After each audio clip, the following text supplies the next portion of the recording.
Hello friends, आप लोग कैसे हो? उम्मीद करता हूं कि आप लोग ठीक ठाक हो गए। आदाब है।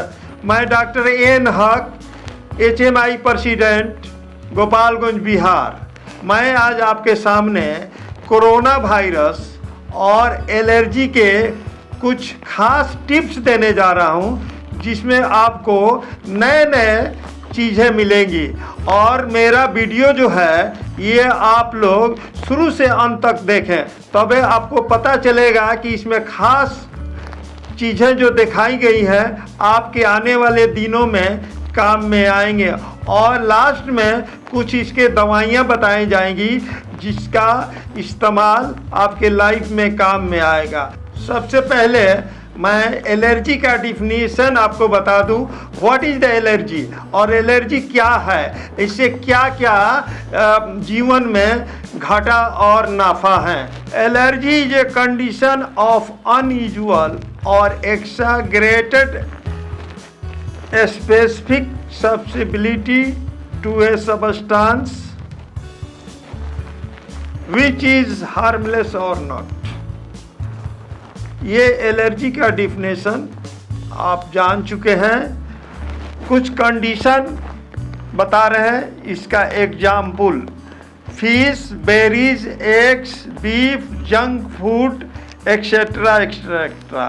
दे are producing some diseases as for example urticaria, itching, burning, boils, vomiting, nausea and some respiratory system diarrhea etc etc। अब आपके सामने मैं एलर्जी के काइंड्स बता रहा हूँ। एलर्जी के काइंड्स बहुत हैं। फेफड़ों में एलर्जी हो जाना, स्किन में एलर्जी हो जाना, नाक में एलर्जी होना, ओल्ड एज में एलर्जी होना, बच्चों को एलर्जी होना। ये सारे काइंड्स हैं एलर्जी के।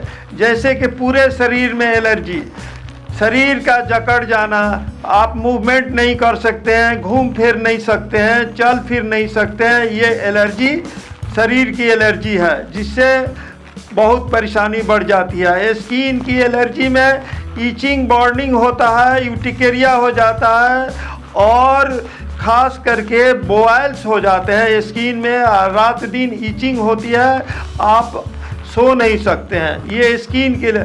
नाक में एलर्जी, छींकना, बार बार छींकना, जुकाम हो जाना, सर्दी होना और रात में या दिन में बच्चों को नाक जाम हो जाना।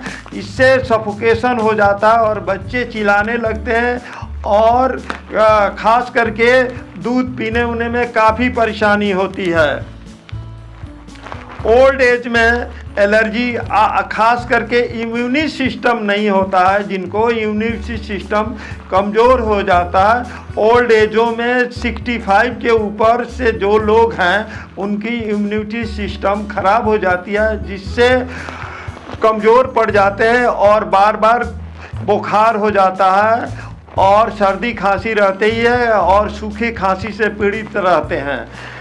इसके बाद से जेनेटिक एलर्जी होती है, जैसे कि बहुत पहले से टीबी होना, दमा हो जाना, ये जेनेटिक एलर्जी में आता है। और ख़ास करके हम देखते हैं कि हमारे इंडिया में और बाहर के देशों में ये जेनेटिक एलर्जी काफ़ी फैला हुआ है। एलर्जी से बचाव। एलर्जी से बचाव के लिए सबसे पहले आपको अपने खान पीन पर ध्यान देना होगा। और ख़ास करके इसमें मौसम के बदलाव के ऊपर, जाड़े के दिनों में बहुत सारे बूढ़े लोग जिनका इम्यूनी सिस्टम कमज़ोर है और वो जो है सर्दी जुकाम से परेशान रहते हैं। दमा खास करके उनको जिनका इम्यूनी कमज़ोर है वो जो है खास करके बीमार पड़े रहते हैं। इसलिए उनके लिए क्या खाना देना है और कैसे रहना है। बचाव में ये भी देखना होगा कि जो लोग रात दिन जाड़े के दिनों में काम करते हैं उनको सर्दी खांसी हो जाती है, इसलिए इसकी बचाव के लिए ये बहुत ज़रूरी है। 2 नंबर, बच्चों को हमेशा सर्दी खांसी और नज़ला जुकाम हो जाता है, कॉफ एंड कोल्ड्स। इसके लिए आपको माँ का ध्यान और माँ बच्चों पर ध्यान दे कि माँ किस तरह की खान पीन कर रही है। और योंग में देखा जा रहा है कि योंग कुछ इस तरह के लोग हैं जो कि अपने बाहर से जंक फूड इस्तेमाल कर रहे हैं, होटलों में जाकर जंक फूड वगैरह इस्तेमाल कर रहे हैं। ये इन्वायरमेंट पर ध्यान नहीं देते हैं। इस सारी बातों को ध्यान देते हुए अपने बचाव पर ख्याल रखना पड़ेगा। कुछ खास दवाओं के यहाँ पर नाम दिए जा रहे हैं। अकॉर्डिंग टू सिम्टम्स और लक्षण के मुताबिक हम एलर्जी के पेशेंट को दवा दे सकते हैं। जैसे कि शुरू में अगर कोई कंप्लेन मिलता है, जैसे कि नए केसेस में देखा जाता है कि नाक से सर्दी हो जाना, जुकाम हो जाना, बुखार आना और बार बार छींक आना, नाक जाम हो जाना, तो सर्वप्रथम अगर मरीज आपको कहता है कि अभी आज ही हुआ है तो हम एकोनाइट 30 का इस्तेमाल करते हैं। ये दवा जो है एकोनाइट 30 बहुत अच्छी दवा है। अकॉर्डिंग टू सिम्टम्स ये हमारे एलर्जी के लिए काफ़ी इम्पोर्टेंट है और बहुत असरअंदाज करती है और 24 घंटे के अंदर उस नए एलर्जी को निकाल देती है। दूसरी दवा बेलाडोना इस तरह के सिम्टम्स में ठंडे लगने से, बुखार आने से, जाड़ा काफ़ी ज़ोरों से, अल्टरनेटिव बुखार हो जाना से, और कभी कभी ऐसा देखा जाता है कि पेशेंट जो है बेलाडोना में चौंकता है, चिल्लाता है और घबराहट महसूस करता है। तो इस हालत में हम बेलाडोना इस्तेमाल करते हैं। ये 30 देने से, 3 बार 2 बार 3 बार देने से पेशेंट ठीक हो जाते हैं। इसके साथ इन्फ्लुएंजम है। इन्फ्लुएंजम ये दवा 30 हम जो है ये नए केसेस में देते हैं, जैसे कि छींक आता है, बराबर सूखा ड्राई कफ हो जाता हो और बुखार होता हो,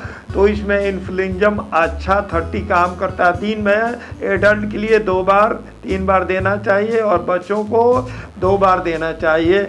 और दूध पीते बच्चों को 1 डोज में 3 बार आप दे सकते हैं, 2 बार दे सकते हैं। एक और दवा आपको बताया जा रहा है जिसका नाम है रस्टक्स।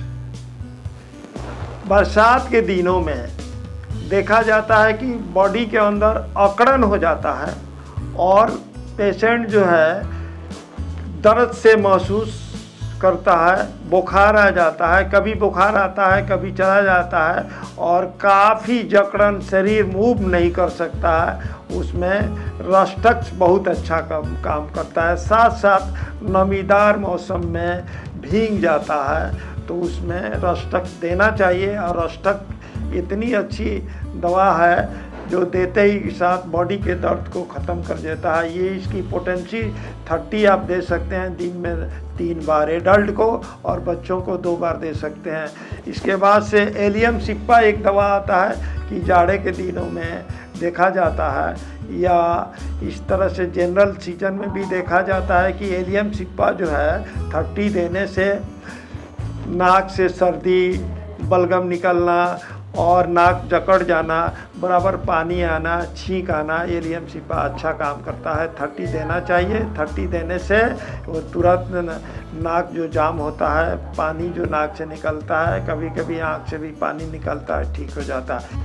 मैं उम्मीद करता हूँ कि सारी बातें आपको पूरी तरह से समझ में आ गया होगा और जो दवाएं आपको इस एलर्जी से बचाव के लिए बताया गया है उसको यूज़ कर सकते हैं। इसको यूज़ करने से आप अपने एलर्जी से बड़ी आसानी से बच सकते हैं।